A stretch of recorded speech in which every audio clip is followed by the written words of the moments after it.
देखिए, एक बात मैं आपसे कहना चाहता हूं कि बहुत सारे स्टूडेंट होते हैं कि सर मैं बहुत मेहनत कर रहा हूं, दिन रात पढ़ रहा हूं, पर मेरा सिलेक्शन नहीं हो रहा, कोई भी एग्जाम क्लियर नहीं हो रहा, सब में रह जा रहा हूं, किसी में थोड़े थोड़े मार्क्स से रह जा रहा हूं। एक्चुअली जब बोर्ड की आप तैयारी करते हो, जब आप 10th के 12th के पेपर देते हो और जब आप कंपटीशन की तैयारी करते हो, तो दोनों में बहुत फर्क है।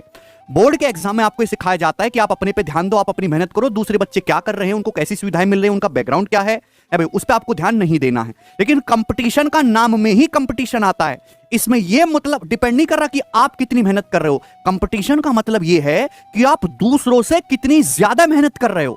आपका सिलेक्शन जब तक संभव नहीं है जब तक आपको दूसरों से ज्यादा नॉलेज नहीं है, आपकी स्पीड दूसरे से फास्ट नहीं है, आपको दूसरे से ज्यादा नॉलेज नहीं है।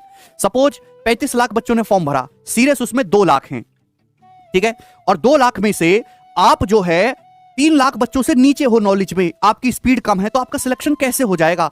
फाइनल सिलेक्शन के लिए आपको दूसरों से बेहतर बनना होगा। और भैया इतने टैलेंटेड लड़के हैं कि उन्होंने सिलेबस भी खत्म कर रखा है, कई कई साल से सेम एग्जाम को रिपीट कर रहे हैं, रिपीटर भी हैं, उन्होंने प्रीवियस ईयर के क्वेश्चंस भी लगा रखे हैं, वो चलते फिरते एसएससी के मिनी गूगल बन चुके हैं। तो आपको अगर उनको क्रॉस करना है तो आपको उस दायरे को पार करना होगा।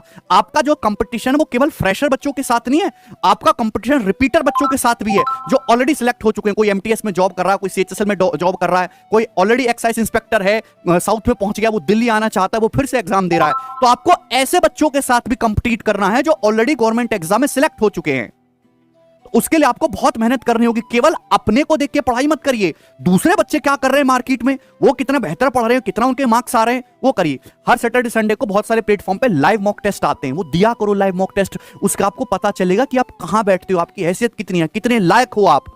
कंपटीशन करना ही नहीं चाहते हो आप। अभी जब हम आपके सामने बोर्ड पे कोई क्वेश्चन देते हैं तो आप कमेंट बाजी में अरे अंजलि आई लव यू और ये और वो फर्जी का चीज करते रहते हो, जबकि करना क्या चाहिए, आपके अंदर स्पिरिट ऐसी होनी चाहिए कि मैं सबसे पहले आंसर बताऊं।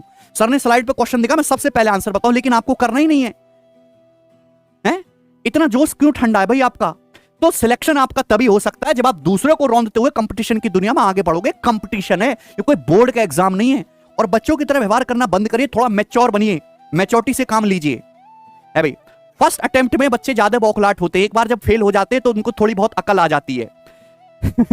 एक बात मैं आपसे और कहना चाहूंगा कि कभी कभी ऐसा होता है कि एग्जाम नहीं निकल रहे होते हैं ना, 2-3 अटेम्प्ट 2 साल भी लग जाते हैं, लेकिन जब कोई एक सिंगल एग्जाम में निकल जाता है, चाहे वो बेशक छोटा सही, चाहे आप जीडी का पेपर निकालो, चाहे एमटीएस का पेपर निकालो, ऐसा मैंने बहुत ज्यादा देखा है कि एक सिंगल एग्जाम निकलने के बाद फिर एग्जामों की लाइन लग जाते हो, 5-6 एग्जाम लगातार निकलते हैं। तो बार खाता अगर आपका खुल जाए ना, चाहे छोटे एग्जाम से शुरुआत करो, लेकिन खाता खोलो, फिर उसके बाद बहुत सारे गवर्नमेंट एग्जाम आप आगे निकाल लोगे, ये पक्का वादा है हमारा।